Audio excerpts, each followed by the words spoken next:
Okay, hi everyone. So my name is Angie, and today I'm going to be reading the essays that got me into 3 out of 3 of the UCs that I applied to during the class of 2021 cycle. So it was also the most competitive year ever.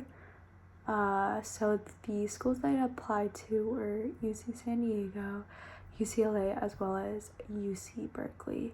San Diego and Berkeley I applied to as a public health major, and I got accepted into the Revelle College, which was my top choice for San Diego. And then UCLA, I got in for neuroscience. So on the UC application, if you don't know, there are 8 prompts that you can choose from, and you choose 4, and you answer those prompts with 350 words max. I'll put up a screen of the 8 questions right now, and you guys can pause and read it.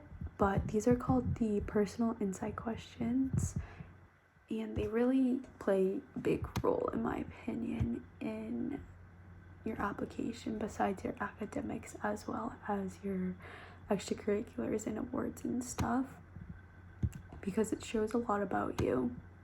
This doesn't mean you should have only talk about your academics and all the good stuff about you, but a lot of people talk about artistic, their creative side, academic side, but really it should showcase different parts of you that cannot be showcased in the rest of your application. And so for each of the ones that I chose, I really made sure to showcase different sides of me. And some of them, the more academic ones, prompts, I showcased a side of me, and then relating it to what I want to do in the future. And I know I want to go into healthcare, so in STEM and stuff, so I related those. And then I picked others that showed my artistic side, as well as who I am as a person and what background I come from. So let's dive in. I'll read the 4 essays. I'm looking at my edit history, and I actually started writing around a little over 2 weeks before the deadline. So I wouldn't recommend that, because I'm looking at what the times I edited these, and it was 3 a.m., 4 a.m., 12 in the morning, all over the place. I remember spending a lot of time on this. This was my favorite application that I filled out, because I really got to throw everything about me onto here, versus the Common app, you're really limited to words, and the Coalition app, I just used it for one school. So the first one that I wrote about was: describe an example of your leadership experience in which you have positively influenced others, helped resolve disputes, or contributed to group efforts over time. I struggle to embrace my ethnic background and assign facet that my persona that lies outside of my control but contributes to the way others treat me. Just so you know, I'm looking at my computer. Growing up Chinese American in white suburbia, I experienced casual racism from teachers, phrases that attacked my appearance and dismissed aspirations to become a woman in STEM. And with my lack of confidence to speak up, the mocking impacted how I carried myself. Therefore, as the cultural class instructor at my Chinese school, I seized the opportunity to create an environment where students felt safe to develop a deeper connection with their Chinese or Taiwanese roots. With rather younger students, I dedicated my curriculum to focusing on incorporating more lessons along with exposing them to science through art. One specific craft emphasized the idea of acceptance, where each child received a puzzle piece to decorate with their passions and unique characteristics. I witnessed paintings, ballet slippers, to a family portrait. Afterward, I asked the students to connect their pieces, which resulted in a replica of the earth shape in a circle of children all holding hands. I took this further by explaining that we are all connected regardless of our differences. I also combined creativity with critical thinking while introducing the annual Science Takes on the World lessons, which expanded their knowledge and problem-solving skills. In particular, I designed a prosthetic hand out of materials like cardboard, straws, and strings, and challenged them to create a sturdy prototype that could grasp onto a stress ball, pencil, and cup. They were all intrigued by the movement of the fingers when the strings were pulled. The purpose was to teach the functions of a robotic arm and aid their understanding of amputees who may appear differently. Personally, being a role model is a crucial responsibility that more often or not helps to determine an individual's attitudes. The small community I built during the 1-hour Sunday classes allowed me to witness my students' overall growth, coming out more open-minded than coming in, just in case they weren't given the opportunity elsewhere. So this showed that I had responsibility, and because I was the instructor of like 20 kids, it also showed that I really wanted to make the teaching environment comfortable and where the students felt safe to express themselves. Also, like digging deep into their either Chinese or Taiwanese roots, because this was like a Chinese school where they learn like the language, because I had trouble doing that when I was younger, or expressing my culture or feeling comfortable with it. And so through those artwork, I also incorporated science and hence like the Science Takes on the World lessons. And then I ended it with saying like how I was a role model to them and how I want to teach others more about like science. Like I don't want to become a teacher or anything, but it really shows how I like interacting with others and being like a leader. That's what I meant to say. So the second one was, every person has a creative side and it can be expressed in many ways: problem solving, original and innovative thinking, and artistically, to name a few. Describe how you express your creative side. So this was one of the ones that I chose outside of the box. I would have chose like another more academic one, but I really wanted to show like how I was also creative and artistic. And yeah, so if you've ever seen pictures of me as a child, you would notice my hunched stature and angled positioning to hide my face.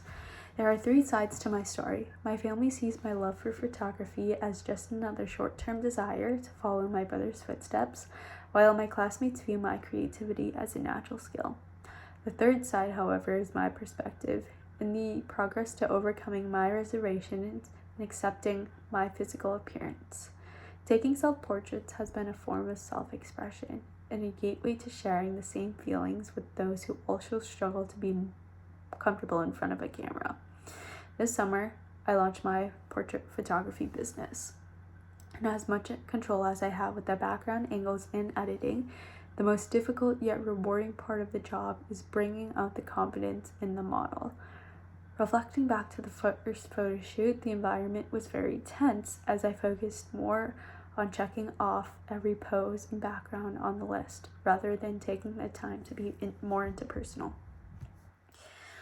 My goal has always been to capture the natural beauty of individuals with personalized shoots. And when I was not satisfied with the work I had produced, I realized the need to incorporate my people's personalities to eliminate the stiffness that overpowered the images. I understand the anxiousness of a lens up close in my face, magnifying each acne scar, and therefore made efforts to fulfill my responsibility to make the models comfortable to express themselves. Laughing is the best icebreaker, and by retelling my embarrassing stories and posing with them, I learned that having the bravery to express myself helps give others the confidence to do so as well. This change has brought me to taking on new roles as the lead videographer for senior video and photographing over 20 shoots within the first 3 months. I am proud that my growth has pushed me to seek it in others, and I am sure that photography is not just a phase and my creativity is not inherited. I really liked this essay because I start with like saying how I was more of like a shy kid and then not really liking being in front of a camera to now having my own photography business and being able to bring confidence out in others. So that has nothing to do with academics at all, but it shows another side of me. So again, you don't have to talk about like, oh, you did this, you did this STEM, you went to this like academic camp, things like that. Third prompt is think about an academic subject that inspires you. Describe how you have furthered this interest inside and / or outside of the classroom. So I said, Dr. Shah is an Indian pharmaceutical researcher and the pseudonym of the first guest speaker on the POC podcast, where a classmate and I share personal experiences related to racism, interview medical professionals of color, and educate ourselves and others on global health disparities, topics that are rarely discussed in the classroom curriculum. At first, I did not understand the reasons why they wanted to use the fake name or why they preferred an audio call as opposed to an online face-to-face interview.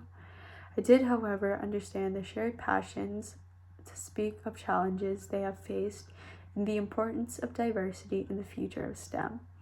One particular trait that I picked up on was their fear to change the injustice system, simply mentioning ways to adapt to discrimination by taking the blame for misconduct. My parents have similar views, and although they raised me to stand up for myself, they often contradicted themselves with the model minority perceptions. The disadvantages carry over to the role systemic racism plays in the U.S.'s health inequalities. I realize that healthcare disparities based on the ethnic background are prevalent in my community, and especially wanted to raise awareness amongst students. We address our research on the effects of racism and why resource socioeconomic and educational barriers can prevent individuals from proper treatment. From the high percentage of minorities denied government health insurance to patient blogs, we reflect our opinions on these situations, and I highlight my thoughts on solutions such as advocating for trained representatives in each district. The podcast and social media have reached over 300 students, many from immigrant communities. Reflecting back, my frustration with such lack of reform has motivated me to vocally and openly advocate for increased action so that citizens are given their basic rights, and further dig deeper into the toxic environments that suppress minority mobility. My vision is to continue growing this safe platform to connect with and empower the upcoming generation in hopes of mitigating the fear of risking one's reputation in the professional setting by staying silent. This one was, I think, also one of my favorites because I had just started this podcast with one of my friends as like a capstone project, and it's been growing really well. And during this time, we wanted to focus more on the healthcare field, and we interviewed a few medical professionals of color and to tell them to like ask about what it's like to be a POC in the healthcare field and challenges they have faced, and really reach like people who are interested in going into the healthcare / medical field as a person of color. And then it has slowly grown to just us talking about like racism and like events that are currently happening in the world and things like that. It all revolves around being a person of color. So if you're really interested, you can check out the POC series on Instagram. I'll link it down below, as well as the POC podcast on Spotify. So yeah, this connects how I want to go into the profession, into the field that I want to go, like STEM and stuff, while also telling like my story, and then how I want to share these stories with other students and other people who are also in the same situation so they don't feel alone.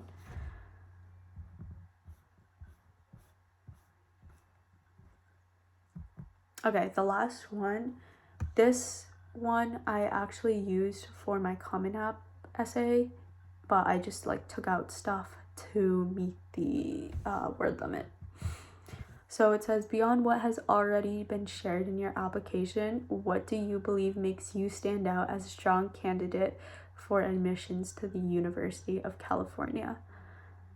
My family's restaurant has always been a second home to me, and while I've had a love-hate relationship with having to work at a young age, it also pushed me to mature more quickly. I spent my vacations and school nights working in the kitchen and facing customers. The diverse roles allowed me to understand the sacrifices each employee, my parents included, made to start a new chapter of unknowns in the U.S. Their uncertainties and limited English-speaking proficiency reveal the integral role I held in my family's livelihood that shaped my experience as a first-generation Chinese American. The closeness of the restaurant family extends especially to the chefs. A majority of them do not speak or understand English, making them oblivious to surroundings outside of the Chinese communities, which triggers doubt in their ability to restart a new life in a foreign land. I realized the struggles of staying close to our roots while also assimilating into a new culture. Therefore, I adapted to the trilingual setting, becoming a translator and communicating orders in English, Mandarin, and Cantonese to the chefs. My goal was to familiarize them with new vocabulary and pronunciations, and although the repeat after me exercises primarily helped with food-related words only, I witnessed their growth from writing the produce list to placing the orders by themselves in English and interacting with the deliverers. Their speaking and comprehension progress excites me, knowing that I contributed towards their growing confidence in the language. This experience taught me the importance of addressing love barriers in order to prevent isolation and misinterpretations. As a UC student, I will carry this mindset with me to prepare myself for a career in the healthcare field. I value maintaining relationships with others and understand the complications of not knowing a language. Outside of classes, I will help newly immigrated students translate during doctor's appointments and create public health illustrations in multiple languages to further aid with the transition and learning processes. My eagerness to step forward reflects my confidence that an opportunity at a UC will elevate my ideas onto a global level. So I started out talking about like my family and how I grew up and my family business and having to work really young, but taking that opportunity while working to help the chefs and help them learn English, and how I will further help people in the healthcare field in the future, whether it be translating during doctor's appointments, helping them like review like different medications and like orders from the doctors if they don't know how to read or write or speak English, things like that, and then connecting it to how at a UC school I will be able to grow this like passion and grow like my projects and ideas onto like a global worldwide level. So I think that was like the perfect way to end my application. Yeah, so just so you know, I'm like really happy to help edit essays if you want to, if you need any help, or have any questions about like the UC application. If you want me to go over my entire application, and this includes like my how I write like my activity section, because you have to describe it, and you also have a word limit on that, and basically just how you fill it out. I'm not sure when it opens for you guys or like the next class, But I'm happy to do that. Just comment down below, or you can look at my Instagram, like just message me. I'm really excited because I received a good amount of help for these. Yeah, I kind of did it really late, but start early. Start like brainstorming what you want now, because all the prompts are online already and they don't really change it, in my opinion. I don't think they change it. Also, I am an out-of-state student. I'm not from California, so if I can do it, I know it's much harder for an out-of-state student to get into a UC, and I also didn't submit any SAT or ACT scores. So if I can do it, you guys can do it. Don't be nervous. Really, like, this is your time to showcase like everything that you've done that you are proud of. So don't waste this opportunity and just like show them everything you've got, because this application really is really good. You have a lot of like space and freedom to like describe yourself versus like the Common App, which just limits you to a lot. But yeah, so I hope you guys enjoyed, but feel free to reach out or comment anything below, and I'm really happy to help.